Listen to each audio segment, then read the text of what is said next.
Bitcoin prices plummeted in the last few days, and investors are beginning to get really concerned about a possible bear market. Now, we've seen some pretty bearish news, such as the German sales of Bitcoin and also the Mt. Gox settlement, which will all be adding Bitcoin to the possible selling supply. However, I want to discuss today the fundamental reasons why you need to buy Bitcoin now. This is a great buying opportunity, and I say that because I believe that over the next decade and longer, we will see trillions of dollars flowing into the Bitcoin market. These trillions of dollars will come from three different sources: institutions, nations, and also younger retail investors. Guys, stay tuned because I'm about to explain all this. This is actually an extract from a live stream that I did just yesterday. So if you like this kind of content, please make sure to subscribe so you can see future live streams and videos such as this one. I'm on YouTube and I'm also on Substack, The Pragmatic Investor. Now let's watch. I'm going to break it down pretty much in as simple a way as I can. And that is that there are three main drivers of demand for Bitcoin. I would call those institutions, which is old news by this point, nations, and then younger investors. Okay, and I'm going to show you some charts that I think you might find quite interesting.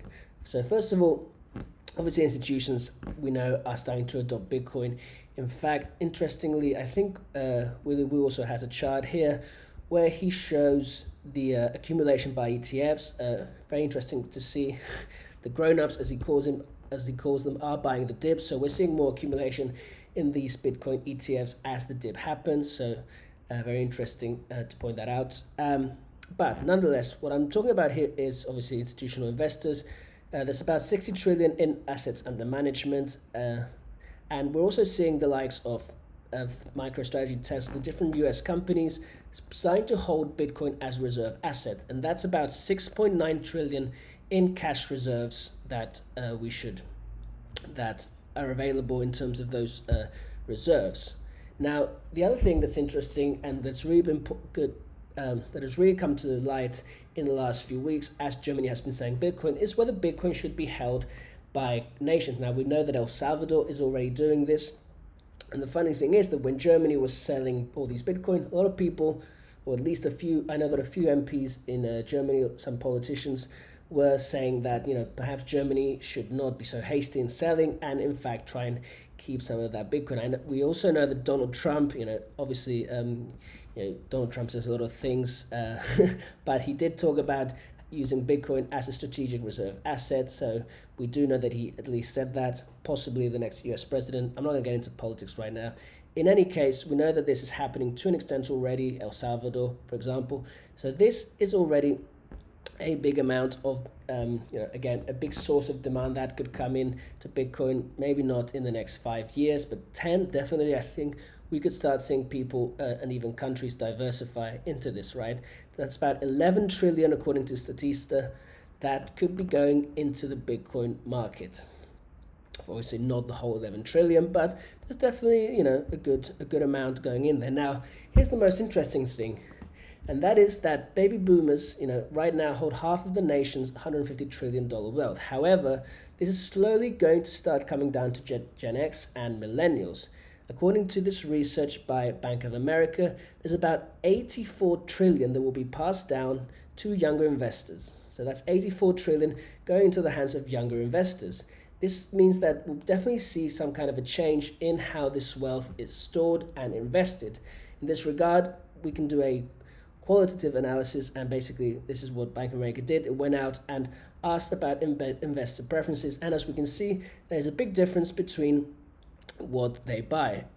Investors from ages 21 to 43 favor real estate investments, and second to real estate investments with 28% is crypto and digital assets. So again, we have all this money going from the older generations, from the baby boomers, that will be passed down, especially towards millennials, but also Gen X, that basically have a much broader, much higher preference for crypto and digital assets. So again, that's 84 trillion.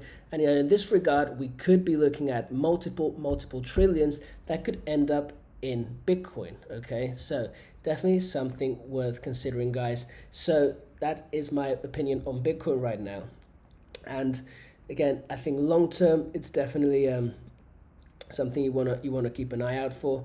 So if you like, we can now look at the Bitcoin chart real quick to kind of look at how I'm looking at playing this, right? So First of all, if we zoom out to the daily chart, I still believe that we are forming this five-wave structure, and we are basically looking at eventually in the nearer term hitting that 100k level. This is the trend line that we have forming from the tops we made back in the previous cycle high in 21 and 22 and 2021. We also have the 1.618 extension takes us to about 100,000. That is, if we measure how the retracement in Bitcoin from the highs to the lows. Let me zoom out to the weekly so you can see that a bit more clearly. Okay, we can see that coming down. So if we measure this, basically using Fibonacci retracement, that means that takes us to about 100,000 for the 1.618 extension. Okay, so definitely a very important level to watch. Now, in terms of what we have now, if we count this as a five-wave structure, we are actually now just around the 31.8% retracement in what I would call a wave 4. So we had low, up, low, an ABC structure, and we are now basically finding support at that 38.2% retracement, or here this is the 61.8 extension, but that is the 38.2 retracement. And basically, I think this level could hold. Now, if we look at the daily, it's interesting. Obviously, we did break below the 200 EMA. Something that we have seen happen before. We are now back up above it, which is obviously quite encouraging. But really, there's nothing to confirm the bottom unless we really break, I would say, at least the $60,000 level. And we haven't quite seen.